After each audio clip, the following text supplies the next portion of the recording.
Pemirsa apa kabar? Mari kita ikuti Warta Berita PTS tanggal 2 Juni. Menurut statistik, insiden mengemudi di bawah pengaruh narkoba di Taiwan 2 tahun lalu mencapai 267 kasus. Namun angka ini melonjak hingga hampir 2.000 kasus pada tahun lalu. Namun ada 70% pelaku malah tidak dicabut SIM-nya. Biro Investigasi Kriminal mengakui bahwa hal ini terjadi karena hasil tes urin baru keluar 2 bulan kemudian yang telah melewati batas waktu penuntutan.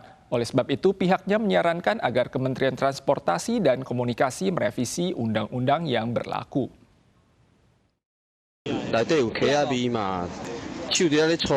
Pengemudi ini dihentikan dalam razia dan polisi menemukan senapan serta narkoba di dalam kendaraannya. Ia diduga mengemudi di bawah pengaruh narkoba. Tindakan semacam ini membahayakan keamanan publik dan bahkan menyebabkan seorang polisi di kota New Taipei mati tertabrak tahun lalu. Menurut data, kasus mengemudi di bawah pengaruh narkoba melonjak dari 267 kasus 2 tahun lalu menjadi 1.991 kasus tahun lalu. Tahun ini kembali mencetak rekor dengan 1.189 kasus hanya dalam 3 bulan pertama.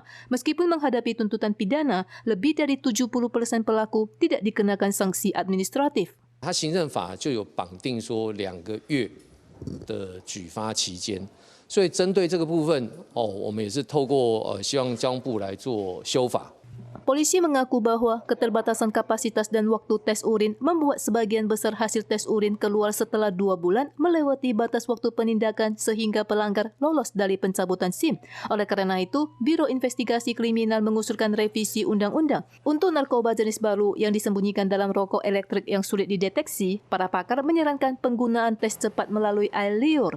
酒驾你这个便容易看，大概9位就出来了啊。毒驾有时候你根本看不太出来啊。国外有一些就脱衣的快筛了，那这个政府也是要去努力的。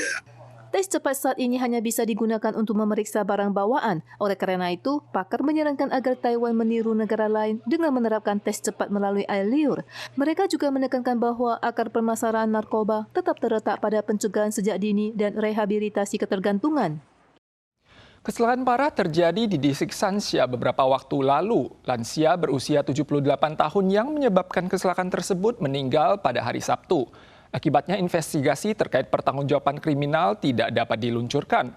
Walau Departemen Urusan Hukum Kota New Taipei menyatakan bahwa masalah kompensasi selanjutnya tidak akan terpengaruh. Ada pengacara menilai bahwa tidak adanya pengakuan dari pelaku akan mempersulit pihaknya untuk mengevaluasi apakah kejadian tersebut disengaja atau diakibatkan oleh kelalaian, sehingga akan memengaruhi kompensasi perdata selanjutnya.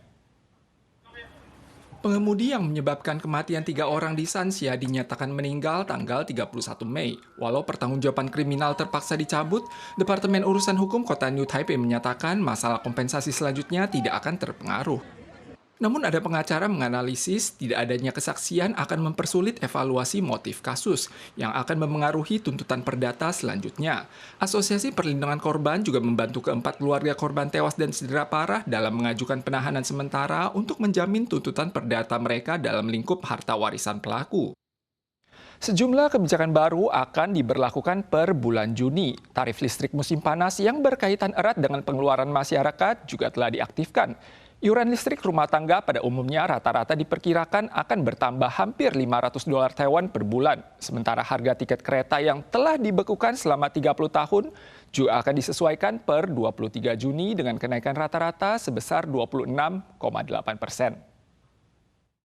Cuaca yang semakin panas ditambah pemberlakuan tarif listrik musim panas mulai 1 Juni hingga 30 September membuat para pemilik warung mengeluh. Setiap tahun pada masa seperti ini, mereka hanya bisa mencari cara untuk menghemat listrik dan bertahan dengan susah payah. 冷气能够不开的就不要开，尽量用外带的方式来度过这个难关。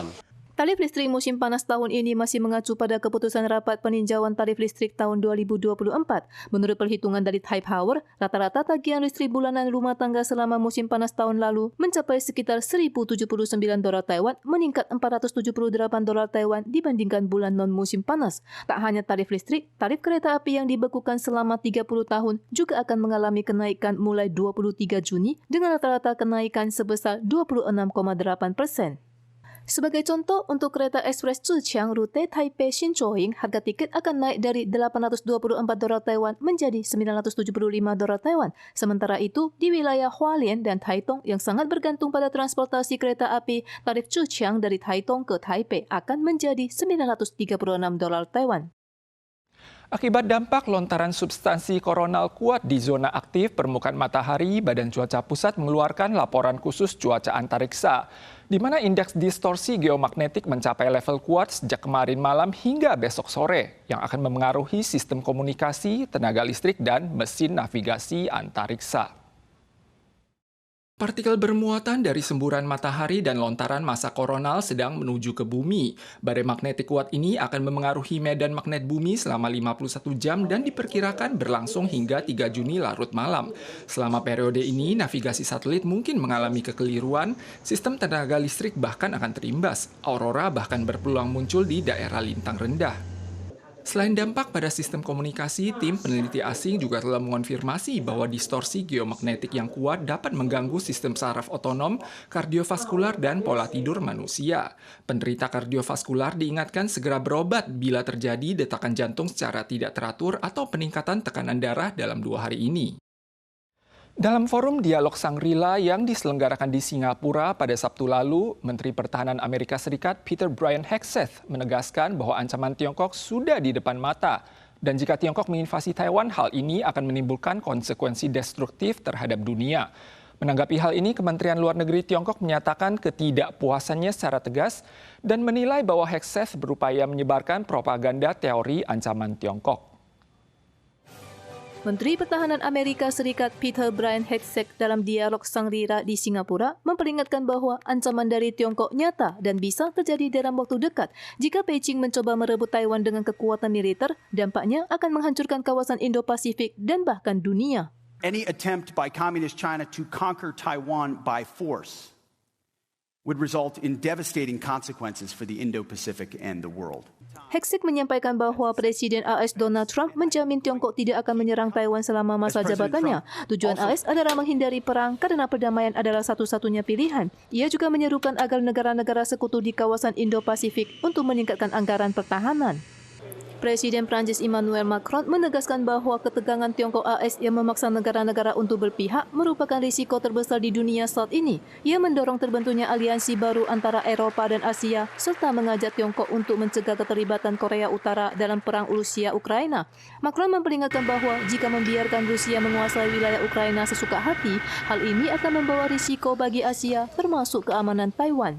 Dalam Dialog Shangri-La tahun ini, Kementerian Pertahanan Tiongkok absen untuk pertama kalinya dalam 6 tahun terakhir. Sebagai gantinya, Beijing hanya mengutus delegasi akademik tingkat rendah, menandakan Tiongkok sengaja menurunkan tingkat kontaknya dengan AS yang mencerminkan ketegangan hubungan antara kedua negara saat ini. Pemirsa sekalian, sekian Warta Berita dari PTS. Kita soal lagi di lain kesempatan. Sampai jumpa.